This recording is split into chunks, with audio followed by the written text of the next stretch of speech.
Right, okay, so here's Rachael. Hi. We're outside the Hull City Hall and on our way down to a very famous Larkin-related pub down the road. But I'm going to stand here and just read the poem that is very relevant to my podcast and to the building behind me. And I'm sure the whole passerbys will love to hear it.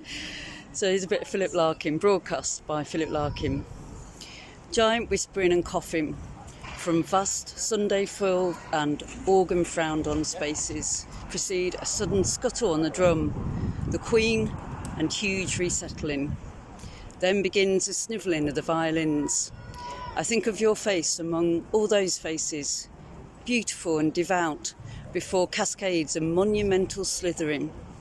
One of your gloves unnoticed on the floor, beside those new, slightly outmoded shoes. Here it all goes quickly dark. I lose all but the outline of the still and withering leaves on half-emptied trees. Behind the glowing wave bands, rabid storms of chording by being distant overpower my mind all the more shamelessly. Their cut-off shout, leaving me desperate to pick out your hands, tiny in all that air, applauding.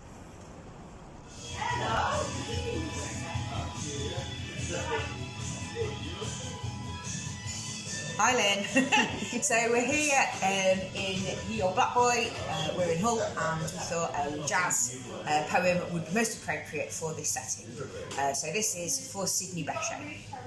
That note you hold, narrowing and rising, shakes like New Orleans reflected on the water, and in all ears appropriate falsehood wakes, building for some a legendary quarter of balconies, flower baskets and quadrilles, everyone making love and going shares. Oh, play that thing. Mute, glorious Storyvilles, others may license, grouping around their chairs, sporting house girls like circus tigers, priced far above rubies, to pretend they're fads, while scholars, mancays, nod around unnoticed, wrapped up in personnels like old plaids. On me your voice falls as they say love should, like an enormous yes. My crescent city is where your speech alone is understood, and greeted as the natural noise of good, scattering long-haired grief and squad pity.